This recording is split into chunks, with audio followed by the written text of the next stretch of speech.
Olá, queridos, bem-vindos ao meu canal. Hoje nós vamos continuar o resumo dos livros da Bíblia e hoje é o dia do livro do profeta Jonas. O profeta Jonas escreveu por volta de 750 a 800 a.C. e a profecia dele foi voltada não para o povo de Deus, como a gente está acostumado a ver aqui nos profetas, mas para uma cidade ímpia, uma cidade diferente dos inimigos.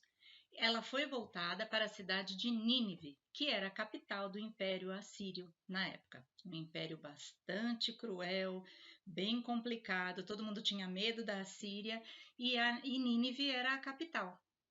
Deus manda Jonas falar para esta cidade, apregoar nessa cidade que Deus ia destruí-los, porque eles estavam pecando, porque eles estavam completamente contrários ao caminho de Deus. Imagina a situação que Jonas ficou. Como que ele ia na capital do império falar contra eles que eles iam morrer, que Deus tinha mandado? Quando ele recebeu essa ordem de Deus, né? Ele estava aqui e ele tinha que ir para Nínive. Nínive está aqui desse lado. E ele foi para onde? Para Tarsis, que está desse outro lado aqui, perto ali da região da Espanha. Então, em vez de ele ir ali para o Oriente Médio, ele foi para o lado oposto. Ele foi até Jope, pegou um navio e foi fugindo daquela missão. Ele não aceitou aquela missão que Deus tinha dado para ele. E aí, nós sabemos da história, né? O que acontece que há uma tempestade no mar e todos ficam se perguntando: nossa, do nada apareceu essa tempestade, e todo mundo estava lá preocupado e Jonas estava dormindo lá, não estava nem aí. Aí eles chamaram Jonas: ô Jonas, você sabe por que você está assim, né? Estranho, diferente da gente? Você sabe por que, por um acaso, que essa tempestade está acontecendo com a gente, né? Eles eram bastante místicos, acreditavam, né? Nas forças da natureza, às vezes como castigo, às vezes como uma premonição. E aí eles começaram a tirar as sortes ali no navio. E essa sorte caiu sobre Jonas. E tem um versículo na Bíblia, em Provérbios, que diz que tudo provém do Senhor, que a sorte provém do Senhor. Então não existe coincidência, né? Tudo que acontece, mesmo as coisas que parecem acaso, não foram permissão de Deus. E aí, quando eles percebem que tem a ver com Jonas, Jonas falou assim: olha, pode me jogar no mar, porque eu sei, já estava assim deprimido, vendo que Deus não tinha compreendido ele, que ele estava fugindo e que Deus estava perseguindo ele. E ele fala: olha, podem me jogar no mar, porque é por minha causa que sobreveio para vocês essa grande tempestade.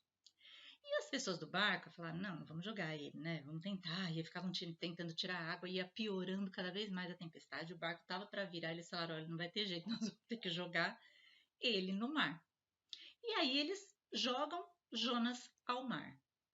Esse livro de Jonas é um livro pequenininho. Você veja que ele tem, quer ver, ó, 4 capítulos, né? Mas ele conta essa história. Eu estou resumindo a história para você entender mais resumidamente, para depois você estudar aqui cada versículo, né? E destrinchando a história.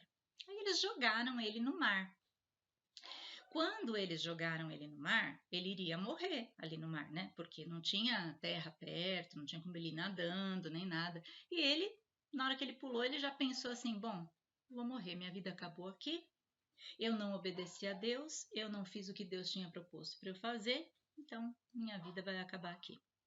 Quando Deus, né, que tinha um plano para tudo isso, envia um peixe grande, como diz aqui a palavra, no versículo 17 do capítulo 1. Né? Vamos ler do 15 para você entender. Ó. Jonas 1,15 diz assim: ó, e levantaram a Jonas e o lançaram ao mar, e cessou o mar da sua fúria. Ou seja, era isso que tinha que acontecer.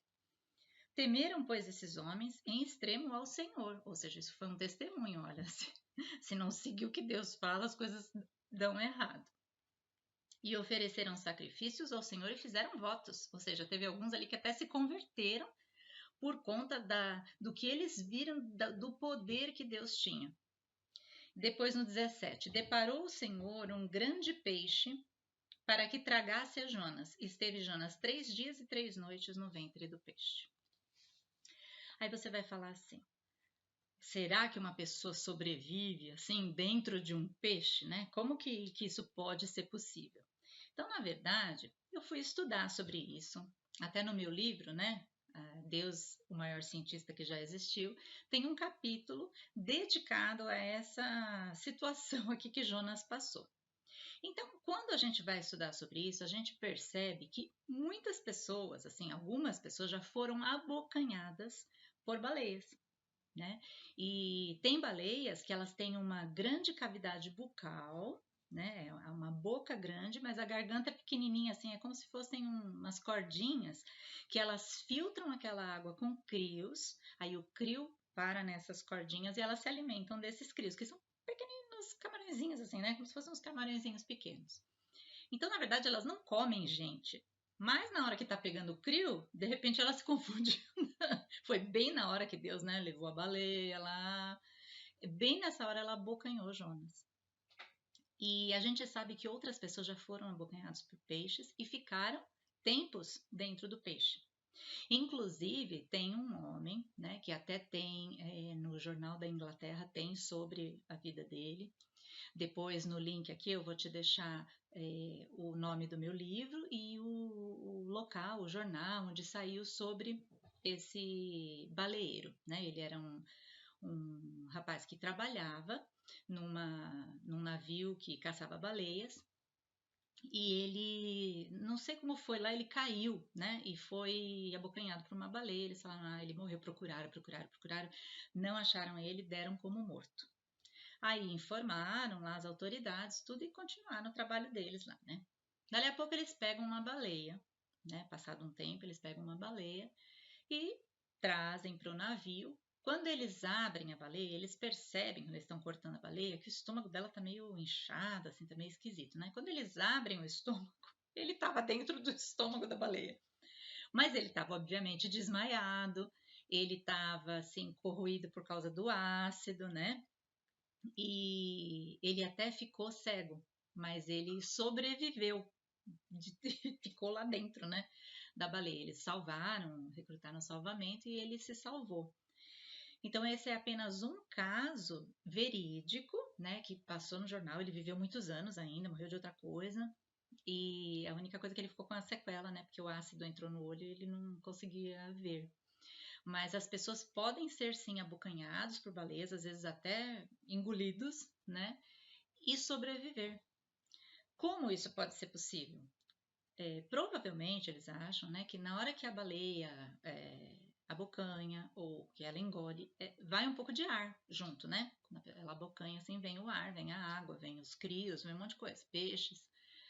E esse pouquinho de ar que ficou lá foi o suficiente, em termos de oxigênio, para ele sobreviver até o momento de saída, né, do peixe. E fala aqui, quer ver, ó, vamos ler no capítulo 2.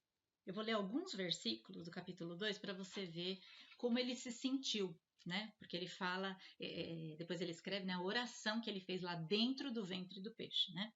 Então, capítulo 2.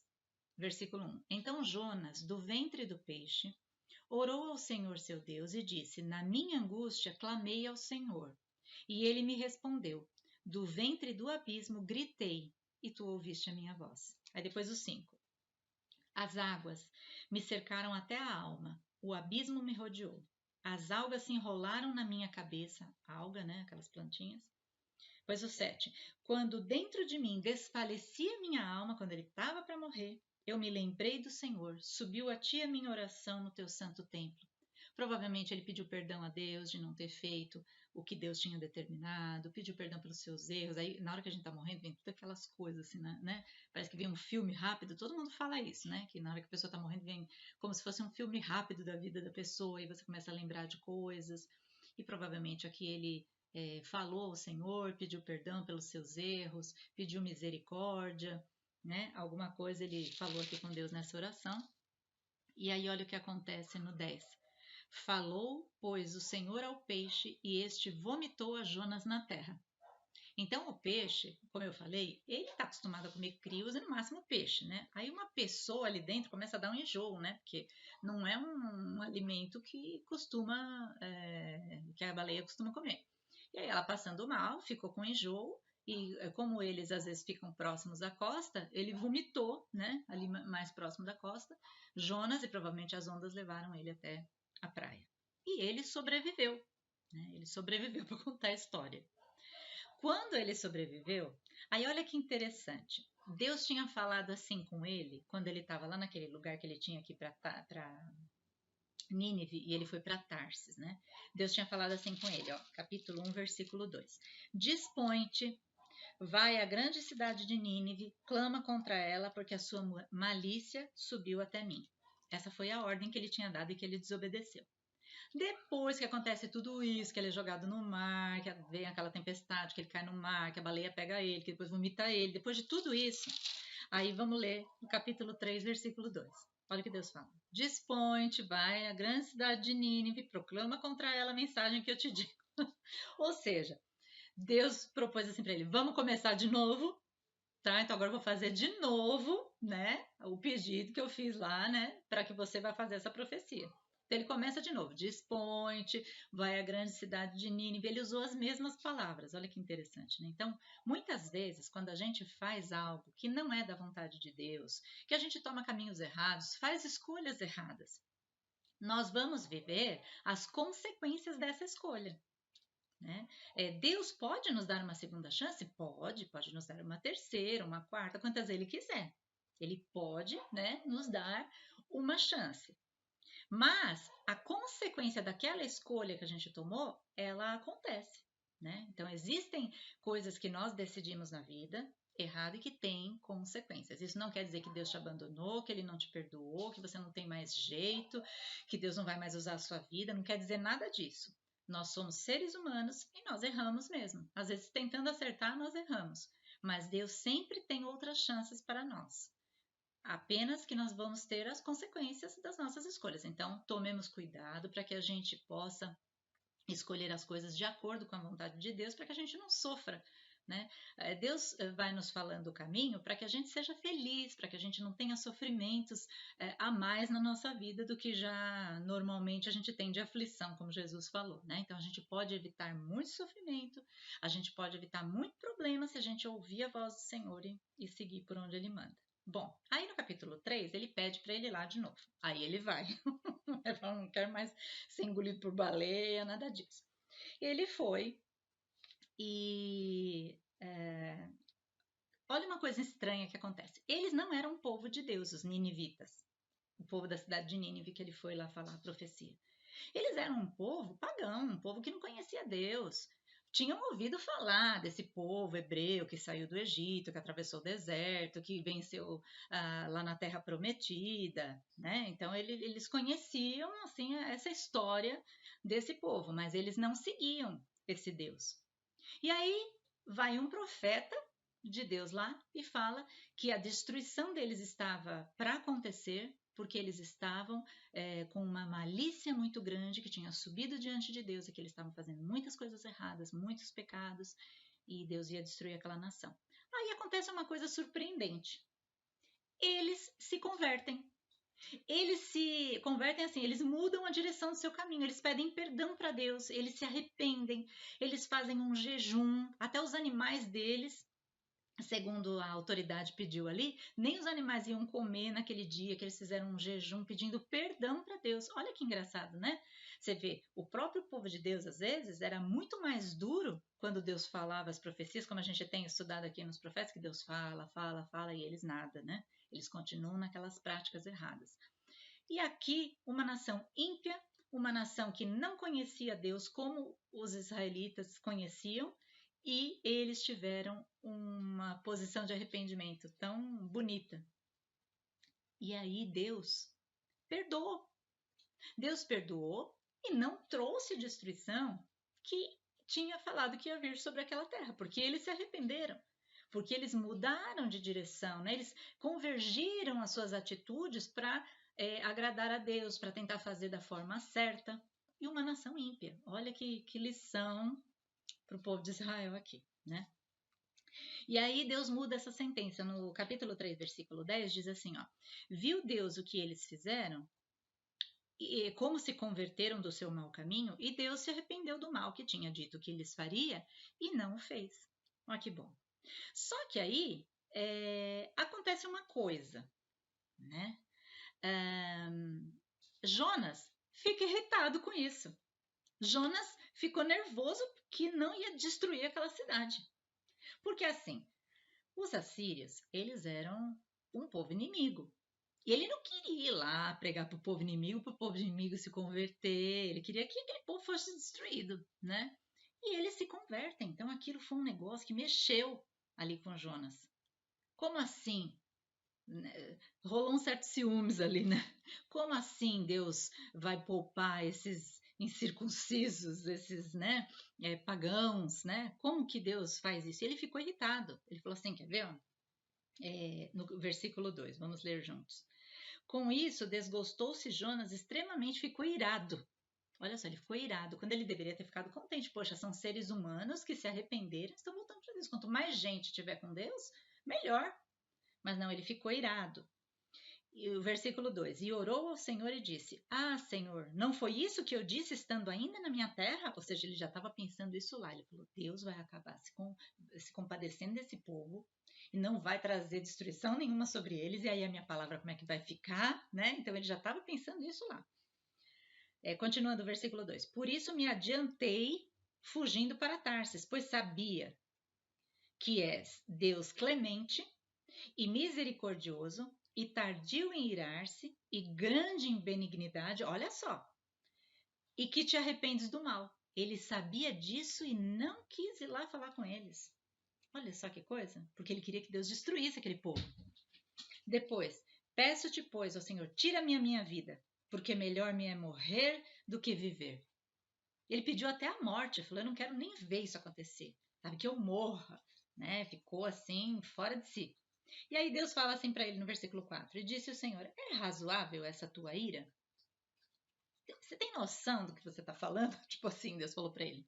E aí ele sai da cidade, fica lá num monte, olhando só para ver o que ia acontecer com a cidade. Fica lá sentado naquele sol, né? Porque é meio desértico, aquela região, tudo.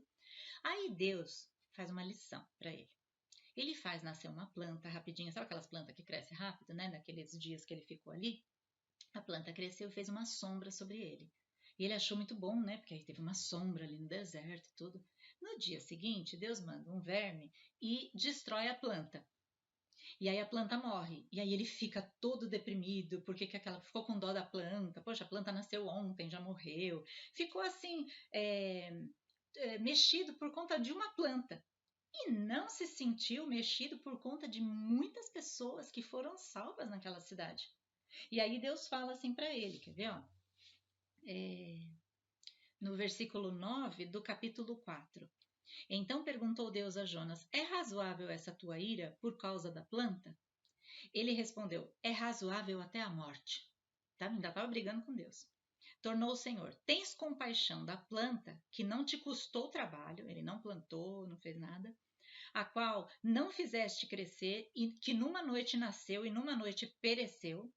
E não hei eu de ter compaixão da grande cidade de Nínive, em que há mais de 120 mil pessoas que não sabem discernir entre a mão direita e a esquerda, ou seja, que eram ignorantes, que não conheciam a Deus, porque no momento em que eles conheceram, eles se arrependeram. Eles tinham um coração mais maleável do que Jonas, que era o profeta. E aí ele fala, não vou me compadecer dessas pessoas, né, que não sabem discernir entre a mão direita e a esquerda. E olha o final que interessante. E também muitos animais. Eu achei tão bonitinho Deus falar isso. Porque aqui Deus está mostrando que ele se importa muito com os animais, que ele sabe que os animais são inocentes, que ele preservou também a eles ali. Então ele fala: não é eu de ter compaixão dessas pessoas que nem conheciam direito o que é certo e o que é errado, e também os animais. Né? Então, essa foi uma lição. Eu acho que caiu a cara de Jonas ali, né? Ele foi um profeta assim, meio rebelde, né? Mas ele teve essa lição do Senhor, que ensinou que, na verdade, o que importa para Deus não é se a pessoa é dessa religião, ou dessa nacionalidade, ou desse país, ou disso ou daquilo. Importa o coração da pessoa, se ela se arrepende ou não, se ela aceita o que Deus tem para falar ou não, se ela obedece a Deus ou não. Isso é o que importa para Deus. Então, que nós estejamos analisando o nosso coração, porque para Deus importa mais misericórdia do que sacrifício. Não adianta a gente querer, vai sempre na igreja, faz sempre, tem lá a sua vida ministerial, faz sempre as coisas para Deus, mas não tem amor no coração, não tem misericórdia pelos outros, não se coloca no lugar do seu irmão, do seu semelhante, né, da outra pessoa. Então isso para Deus não tem valor. O que tem valor para Deus é a mudança do coração.